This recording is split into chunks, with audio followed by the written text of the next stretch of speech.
মুসলমান ভাইরা আমার, আল্লাহর নবী মুহাম্মদ সাল্লাল্লাহু আলাইহি ওয়াসাল্লাম বলেন, তিন শ্রেণীর মানুষ রয়েছে যাদের দোয়া রব্বুল আলামিন হাত তোলার সাথে সাথেই কবুল করে নেন। এক নাম্বার হলো দাওয়াতুল মাজলুম, যারা নির্যাতিত হয়েছে, যাদের উপর অন্যায়ভাবে জুলুম করা হয়েছে, যাদের উপরে মানুষ নির্যাতন করেছে, সমাজের মধ্যে দুর্বল মানুষগুলো যারা মাজলুম হয়ে আছে, ওই মানুষগুলোর দোয়া রব্বুল আলামিন কবুল করে নেন। দুই নাম্বার রাসূল বলেন দাওয়াতুল ওয়ালিদ, পিতামাতার দোয়া আলা ওয়ালাদি, সন্তানের উপর।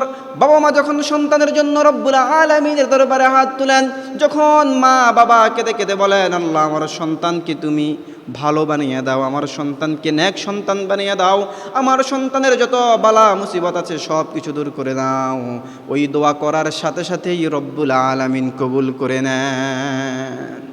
তিন নম্বর দাওয়াতুল মুসাফির, যারা পথিক, যারা মুসাফির, তাদের দোয়া রব্বুল আলামিন ফিরিয়ে দেন না। এই জন্য বেশি বেশি বাবা মার কাছে গিয়ে বলতে হবে, মা আমার জন্য দোয়া করেন, বাবা আমার জন্য দোয়া করেন।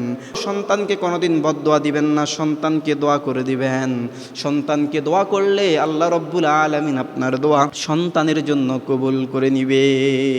এই জন্য সন্তানকে বদদোয়া দেওয়া যাবে না, সন্তানের জন্য সর্ব অবস্থায় দোয়া করতে হবে। মানুষের উপরে জুলুম করা যাবে না, মাজলুম বানানো যাবে না কাউকে, কারণ মাজলুম যদি আপনার বিরুদ্ধে বদদোয়া দেয় সাথে সাথে রব্বুল আলামিন কবুল করে নেবেন।